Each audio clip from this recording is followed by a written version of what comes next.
서기 40년 12월 로마 팔라티노 언덕 황궁의 창가에서 여인이 밖을 응시하고 있었습니다. 밀로니아 카이소니아.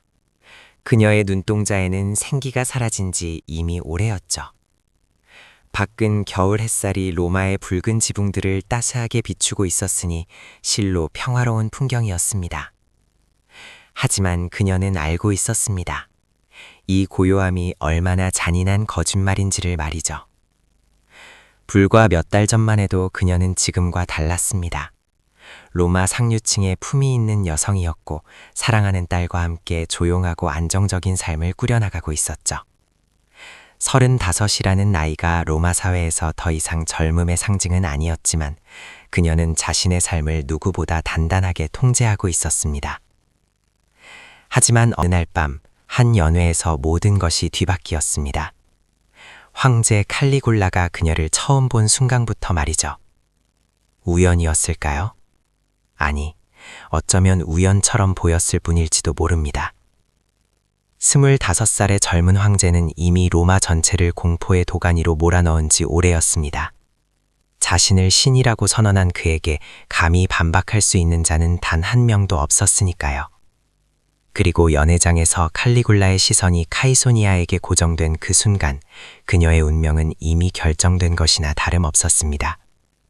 그것은 흔히 말하는 사랑 따위가 아니었습니다. 희귀한 보석을 발견한 수집가의 집착, 그 이상도 이하도 아니었죠. 저 여자를 데려오라. 황제의 명령은 언제나처럼 간단했고 동시에 절대적이었습니다. 다음 날부터 카이소니아의 악몽이 본격적으로 시작되었습니다. 그녀는 더 이상 한 명의 사람이 아니었습니다. 황제의 소유물이었고 자신의 절대 권력을 과시하기 위한 전시품이자 도구에 불과했습니다. 첫 번째 굴욕은 황궁의 화려한 연회장에서 찾아왔습니다. 칼리굴라는 로마의 원로원 의원들과 네로라 하는 귀족들을 모두 초대한 자리에서 카이소니아에게 한 가지 명령을 내렸습니다. 황제가 하사한 아름다움을 모두가 감상해야 하지 않겠느냐는 것이었죠. 그의 목소리는 장난스럽게 들렸지만 차갑고 위협적인 눈빛은 그 어떤 거부도 죽음을 의미한다는 것을 분명히 보여주었습니다. 그녀는 물론 그녀의 어린 딸에게까지 말입니다. 원로원 의원들은 황급히 시선을 돌렸습니다. 그 누구도 감히 자리에서 일어나 항의할 엄두를 내지 못했습니다. 문 앞에는 근위대 병사들이 버티고 서 있었고 칼리굴라의 변덕에 거스르는 자가 다음날 아침 티베르강에서 차가운 시체로 발견될 것이라는 사실을 모두가 너무나 잘 알고 있었으니까요. 카이소니아는 천천히 황제의 명령에 따랐습니다. 그녀의 손은 떨리지 않았습니다. 이미 그 순간 그녀 안에 무언가가 소리 없이 무너져 내리고 있었기 때문입니다. 영혼의 일부가 조용히 쓰러져 가는 것을 그녀는 그저 지켜볼 수밖에 없었습니다. 아름답지 않은가, 신사숙녀 여러분. 칼리굴라가 웃었습니다. 그의 웃음 속에는 순수한 광기만이 가득했습니다. 그것은 그저 시작에 불과했습니다. 다음 주에는 더욱 기괴한 굴욕이 이어졌습니다. 칼리굴라는 카이소니아에게 군복을 입히고는 수많은 군인들 앞에서 행진하게 했습니다. 마치 전쟁의 전리품처럼, 정복의 상징처럼 말이죠. 병사들은 환호했지만 그들의 눈빛 속에는 숨길 수 없는 두려움이 서려 있었습니다. 모두가 이것이 정상이 아니라는 것을 직감하고 있었지만 로마 제국의 황제는 곧 법 그 자체였고 그의 광기 어린 행동은 이제 새로운 법이 되어가고 있었습니다. 밤이 되면 카이소니아는 홀로 방에 갇혔습니다. 그녀는 창밖을 바라보며 멀리 떨어져 있는 딸을 생각했습니다. 제발 무사하기를, 제발 이 모든 악몽이 끝나기를 간절히 바랐습니다. 하지만 그녀는 알고 있었습니다. 이것은 절대 끝나지 않을 것이라는 것을. 칼리굴라는 지루함을 견디지 못하는 사람이었고 그녀는 그의 새로운 장난감에 불과했으니까요. 그가 완전히 실증을 내거나 아니면 그녀가 완전히 부서져 버릴 때까지 이 상황은 계속될 터였습니다. 권력이 절대적일 때 인간성은 마치 공기처럼 증발해버립니다. 로마 제국의 심장부에서 한 여인이 천천히 죽어가고 있었지만 그 누구도 감히 손을 내밀지 못했습니다. 공포가 지배하는 곳에서는 선택의 여지가 사라지고 오직 생존만이 남는 법이니까요. 그렇게 석 달이 흘렀고 카이소니아는 자신이 임신했다는 사실을 알게 되었습니다. 그 순간 그녀는 이전과는 차원이 다른 새로운 공포에 휩싸였습니다. 이것은 더 이상 그녀 혼자만의 비극이 아니었습니다. 이제 그녀의 뱃속에는 칼리굴라의 아이, 미친 황제의 후계자가 자라고 있었으니까요. 처음에는 이 사실을 어떻게든 숨기려 했습니다. 하지만 황궁이라는 곳에 완벽한 비밀이란 존재하지 않는 법이죠. 시녀들의 수군거림과 의사의 확인을 거쳐 이 소식은 곧 칼리굴라의 귀에도 들어갔습니다. 아이를 가졌다고? 칼리굴라의 얼굴에 스쳐 지나간 것은 기쁨이 아니었습니다. 그것은 새로운 장난감, 또 다른 게임의 시작을 발견한 자의 섬뜩한 표정이었죠. 신의 자식이 태어나는구나. 그는 진지하게 말했고 그 순간부터 모든 상황은 더욱 복잡하게 얽히기 시작했습니다. 로마의 원로원은 극도로 긴장했습니다. 칼리굴라의 후계자가 태어난다는 것은 이 광기 어린 통치가 영원히 이어질 수도 있다는 굴길한 예감이었으니까요. 그들은 조용하고 신중하게 비밀 회의를 열었습니다. 근위대 장교 카시우스 케레아도 그 자리에 함께했습니다. 우리에게 시간이 얼마나 남았습니까? 한 원로원 의원의 목소리가 미세하게 떨렸습니다. 아이가 태어나기 전에 반드시 행동해야 합니다. 케레아는 차갑게 대답했습니다. 그는 이미 오래전부터 칼리굴라에게 온갖 모욕을 당해왔습니다. 황제는 그를 여자 같다고 놀려댔고 다른 군인들 앞에서 공개적으로 망신을 주기도 했습니다. 그의 증오는 깊고 조용하게 쌓여 있었습니다. 하지만 행동으로 옮기기란 결코 쉬운 일이 아니었습니다. 칼리굴라는 언제나 경계하고 있었고 근위대원들 중 절반은 여전히 그에게 맹목적으로 충성하고 있었으니까요. 황제를 죽이는 것은 사실상 자살 행위나 다름없었습니다. 서기 41년 1월이 되었습니다. 카이소니아는 어느덧 임신 7개월째였습니다. 배는 이미 한껏 불러왔고 몸을 움직이는 것조차 힘겨웠습니다. 그러던 어느 날 아침 칼리굴라가 그녀를 불렀습니다. 우리가 결혼할 것이다. 카이소니아는 아무런 감정 없는 눈으로 그를 바라봤습니다. 결혼식은 특별해야 해. 모두가 기억할 만한 것으로. 칼리굴라의 눈에는 또다시 기이한 빛이 돌았습니다. 그녀는 그 빛을 알아봤습니다.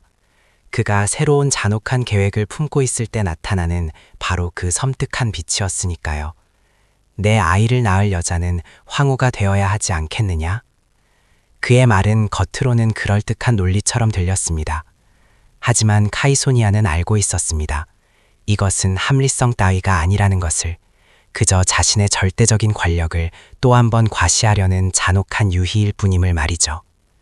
결혼 날짜는 1월 23일 팔라티노 언덕 황궁의 대연회장으로 정해졌습니다. 준비가 시작되자 시녀들이 카이소니아를 위해 전통적인 로마식 흰색 결혼 예복을 가져왔습니다. 하지만 이미 불룩해진 그녀의 배를 그 예복은 가릴 수 없었습니다. 아름다우십니다. 한 시녀가 조심스럽게 말했지만 그녀의 눈에는 동정이 가득했습니다. 모두가 알고 있었습니다. 이것은 결코 정상적인 결혼식이 아니라는 것을요. 초대장이 발송되었습니다. 원로원 의원 전원, 근위대 장교들, 그리고 로마의 네로라 하는 귀족 가문의 수장들까지 모두 200명이 넘는 인원이었습니다. 칼리굴라의 초대를 감히 거부할 수 있는 사람은 누구도 없었습니다. 1월 22일 밤 카이소니아는 잠을 이룰 수 없었습니다. 자신의 방 창문 앞에 서서 로마의 밤하늘을 바라봤습니다. 차갑게 빛나는 별들을 응시하며 그녀는 뱃속의 아이를 가만히 쓰다듬었습니다. 이 아이는 무슨 죄가 있을까? 아버지처럼 광기에 휩싸이게 될까? 아니면 이 잔인한 세상에서 살아남을 방법을 찾을 수 있을까? 미안해. 그녀는 나지막이 속삭였습니다. 뱃속의 아이에게 그리고 모든 것을 잃어버린 자신에게 보내는 절망적인 고백이었습니다. 다음 날이 밝았습니다. 서기 41년 1월 23일 로마 역사상 가장 기괴하고 끔찍한 결혼식이 열리는 날이었습니다. 역사는 흔히 화려한 의식과 전통으로 포장되곤 합니다. 하지만 그 찬란한 겉모습 아래에는 때로 형언할 수 없는 공포가 숨어 있습니다. 법과 도덕이 단 한 사람의 변덕 앞에 무너져 내릴 때 문명의 가면이 얼마나 쉽게 벗겨지는지 우리는 그날 목격하게 될 것이었습니다. 대연회장의 거대한 문이 열리자 200명이 넘는 하객들은 숨을 죽였습니다. 카이소니아가 들어섰습니다. 순백의 예복을 입고 머리에는 전통적인 화환을 썼지만 그녀의 눈은 이미 텅 비어 있었습니다. 마치 살아있는 존재의 것이 아닌 것처럼 말이죠. 칼리굴라는 황금 옥좌에 앉아 그녀를 지켜봤습니다. 만족스러운 미소를 지으면서 말이죠. 오늘 여러분은 역사의 증인이 됩니다. 그의 목소리는 크고 자신감에 차 있었습니다. 신의 아들이 여자를 아내로 맞이하는 날입니다. 원로원 의원들은 일제히 고개를 숙였습니다. 칼리굴라의 결혼식이 정상적일 리 없다는 것을 모두가 이미 불길하게 감지하고 있었기 때문이었습니다. 의식이 시작되고 사제가 앞으로 나와 전통적인 축복문을 읽기 시작했습니다. 그의 목소리는 불안하게 떨렸습니다. 추피터 신께서 이 결합을 축복하시기를. 하지만 칼리굴라가 손을 들어 그를 멈추었습니다. 충분하다. 황제가 자리에서 일어섰고 천천히 카이소니아에게 다가갔습니다. 이제 모두가 지켜보는 앞에서 나의 권리를 행사하겠다. 순간 연회장은 얼어붙은 듯 고요해졌습니다. 원로원 의원들은 서로의 얼굴을 쳐다봤습니다. 설마 그러지는 않겠지. 하지만 칼리굴라는 이미 명령을 내리고 있었습니다. 침상을 가져와라. 여기, 지금 이 자리에. 시종들이 떨리는 손으로 침대를 연회장 중앙에 설치했습니다. 모든 하객의 시선이 그곳에 고정되었습니다. 케레아는 주먹을 꽉 쥐었습니다. 그의 옆에 있던 동료 근위대 장교가 조용히 속삭였습니다. 참아야 합니다. 아직은 때가 아닙니다. 카이소니아는 움직이지 않았습니다. 지난 몇 달간 겪었던 모든 것보다 더한 굴욕이 다가오리라는 것을 그녀는 이미 뼈저리게 알고 있었습니다. 나의 신부여, 이리 오라. 칼리굴라의 목소리는 부드러웠지만 그 속에는 거부할 수 없는 명령이 담겨 있었습니다. 그녀는 한 걸음 한 걸음 천천히 걸어갔습니다. 모든 시선이 그녀에게 집중되었습니다. 200쌍의 눈이 그녀를 지켜봤습니다.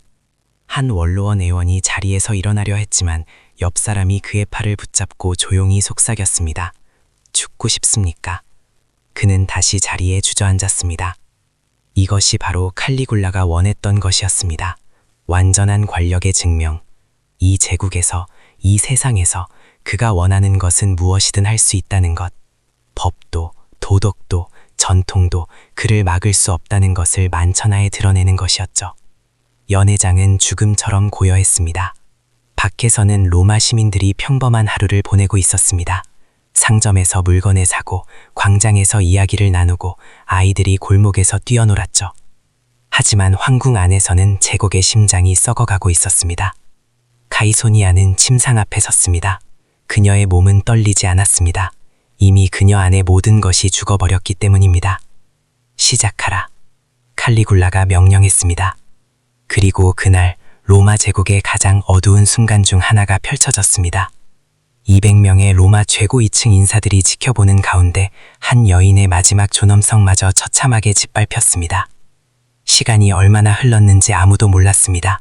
어쩌면 몇 분이었을 수도 아니면 영원처럼 느껴진 한 시간이었을 수도 있습니다. 모든 것이 끝났을 때 카이소니아는 침상에 누워 있었습니다.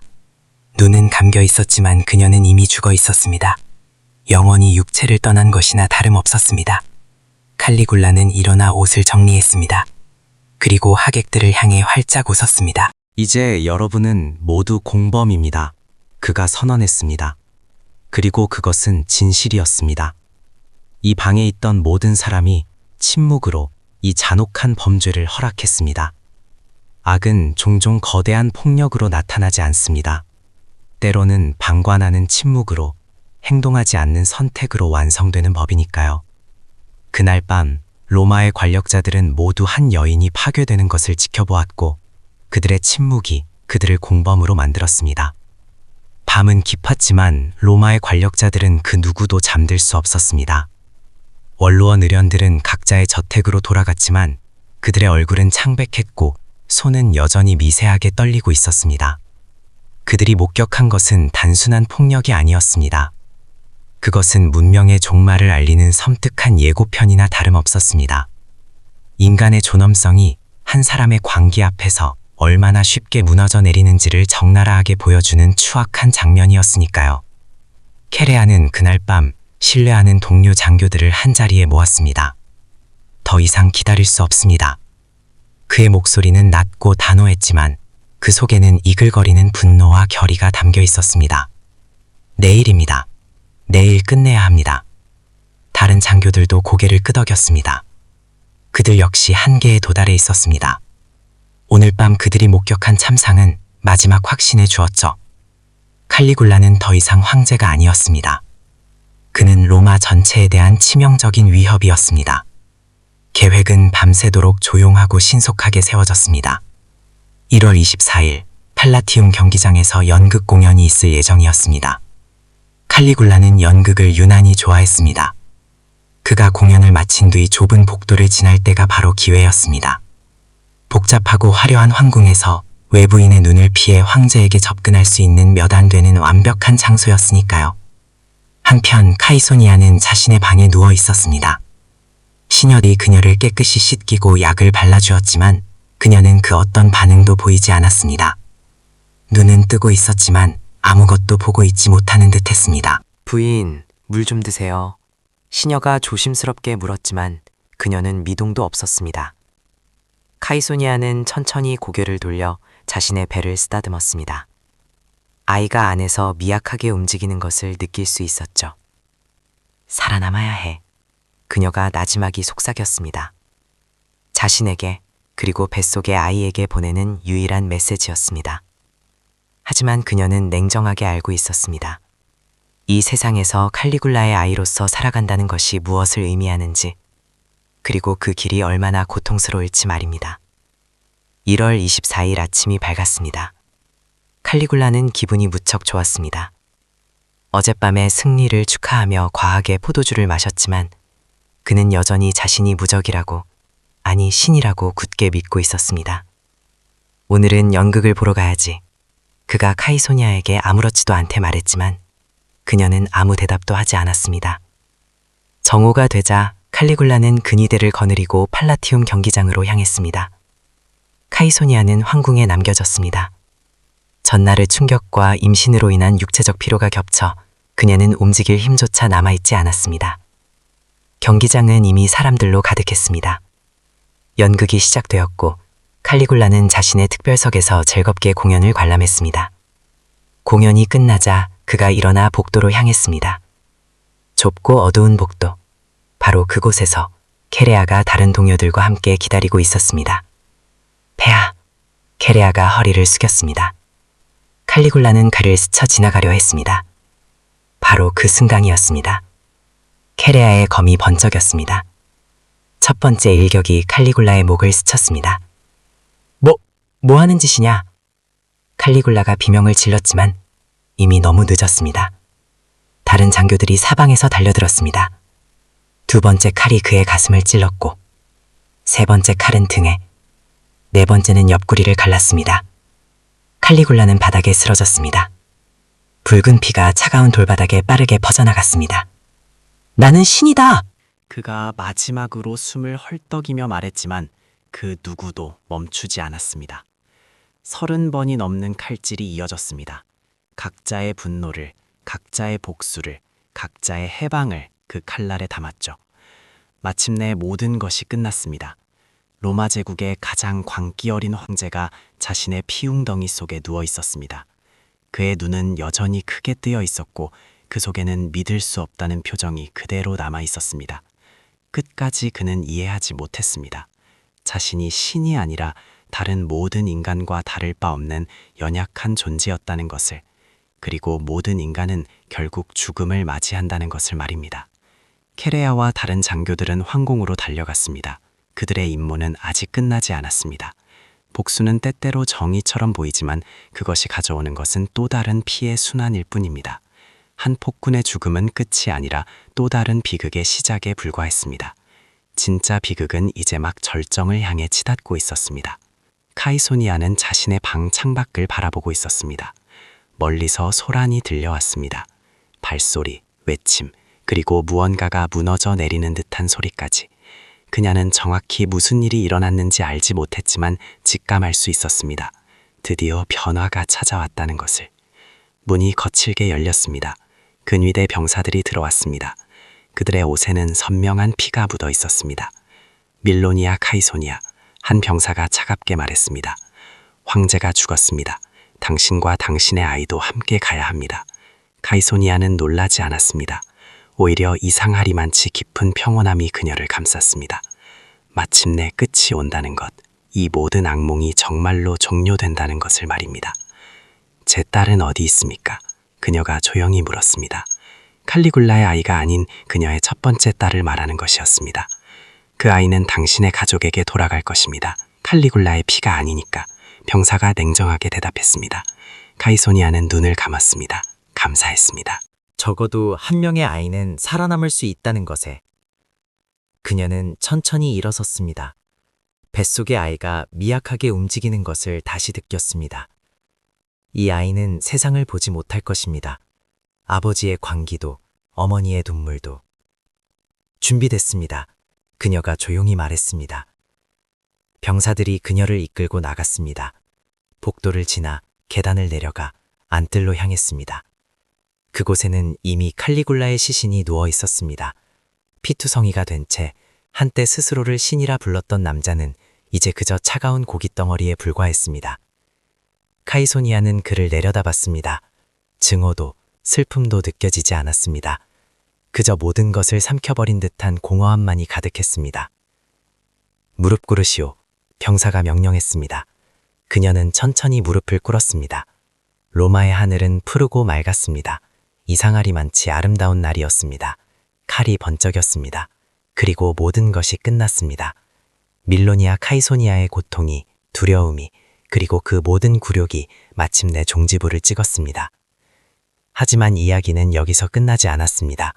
근위대는 생후 한 달도 채 되지 않은 칼리굴라의 딸 율리아 드로실라도 찾아냈습니다. 아기는 시녀의 품에 안겨 가녀리게 울고 있었습니다. 이 아이도 젊은 병사가 망설이며 물었습니다.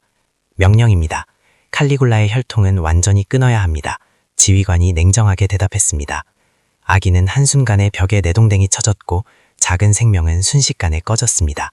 시녀가 비명을 질렀지만 그 누구도 그녀를 막지 않았습니다. 이것이 로마의 정의였습니다. 잔인하고 철저하며 비정했습니다. 다음 날 로마의 원로원이 긴급 소집되었습니다. 탐나티오 메모리아에 원로원 의장이 엄숙하게 선언했습니다. 이는 기억의 말소를 뜻하는 라틴어였습니다. 칼리굴라의 이름은 모든 공공기록에서 지워졌습니다. 그의 동상들은 무자비하게 파괴되었고 그의 초상이 새겨진 동전들은 모조리 녹여졌습니다. 로마 제국은 마치 그가 처음부터 존재하지 않았던 것처럼 행동하기로 결정했습니다. 역사의 기록에서 그의 흔적을 완전히 지워버리려 한 것이죠. 하지만 살아남은 사람들은 기억했습니다. 원로원 의원들은 밤마다 악몽에 시달렸습니다. 그날 밤 연회장에서 그들이 침묵으로 지켜보았던 일들이 생생하게 되살아났기 때문입니다. 카시우스 케레아는 로마의 영웅으로 칭송받았지만 그의 눈에는 결코 평화가 없었습니다. 그는 폭군을 죽였지만 그 과정에서 무고한 사람들이 함께 죽어야 했다는 사실을 뼈저리게 알고 있었습니다. 정의라는 이름으로 행해진 또 다른 폭력에 대한 죄책감이 그를 짓눌렀습니다. 역사는 언제나 승자의 편에서 쓰입니다. 그리고 로아는 칼리굴라를 미친 폭군으로 기록했습니다. 그의 만행은 후대에 길이 전해졌죠. 하지만 밀로니아 카이소니아의 이름은 거의 남지 않았습니다. 그녀는 역사의 각주로 작은 문장으로 때로는 완전히 생략되어 기록 속으로 사라져버렸습니다. 그녀의 고통은, 그녀의 굴욕은, 그리고 그 모든 시련 속에서도 잃지 않았던 그녀의 용기는 기억되지 않았습니다. 그녀는 그저 광기 어린 황제의 희생자 중 한 명으로만 남게 된 것입니다. 2000년이라는 시간이 흐른 지금 우리는 바티칸 도서관의 먼지 쌓인 문서들 속에서 그녀의 희미한 흔적을 찾아 헤맵니다. 검열된 페이지들 사이에서 지워진 문장들 속에서 그녀의 목소리를 찾으려 노력합니다. 역사는 언제나 권력자들의 이야기를 기록합니다. 황제의 이름, 장군의 승리, 그리고 제국의 영광을 말이죠. 하지만 그 거대한 서사 뒤에는 언제나 이름 없는 희생자들이 존재합니다. 목소리를 빼앗긴 사람들, 선택권을 잃은 사람들, 그리고 역사의 각주로만 남은 수많은 사람들. 밀로니아 카이소니아는 바로 그들 중 한 명이었습니다. 그녀의 이야기는 우리에게 깊은 질문을 던집니다. 과연 권력이 모든 것을 정당화할 수 있는가? 침묵은 진정 안전을 보장하는가? 그리고 방관은 무죄인가? 서기 41년 1월 24일 로마 제국의 심장부에서 한 여인이 죽었습니다. 그녀의 이름은 지워졌고 그녀의 고통은 잊혔습니다. 하지만 오늘 우리는 기억합니다. 역사가 지우려 했던 것을 다시 쓰고 침묵 속에 묻혀있던 목소리들을 다시 찾아내는 것. 그것이 우리가 과거에 빚진 빚입니다. 그리고 같은 비극이 반복되지 않도록 끊임없이 경계하는 것. 그것이 우리가 미래에 짊어져야 할 책임입니다. 어둠은 언제나 빛보다 기억하기 쉽습니다. 잔혹하고 강렬한 사건들은 오래도록 사람들의 입에 오르내리죠. 하지만 진정한 용기는 그 어둠 속에서도 한 줄기 인간성을 지키려 했었던 사람들을 기억하는 것입니다. 폭군에 맞서 싸우지 못했어도 자신의 존엄을 지키려 했던 이들을 기억하는 것이죠. 밀로니아 카이소니아의 이야기는 끝났지만 그녀가 남긴 질문들은 여전히 우리 곁에 남아 우리를 끊임없이 되돌아보게 합니다. 우리가 사는 세상은 과연 얼마나 더 정의롭고 인간적인가? 그리고 우리는 침묵하지 않고 행동할 준비가 되어 있는가? 이 모든 질문에 대한 답을 찾는 것이 바로 우리의 몫일 것입니다.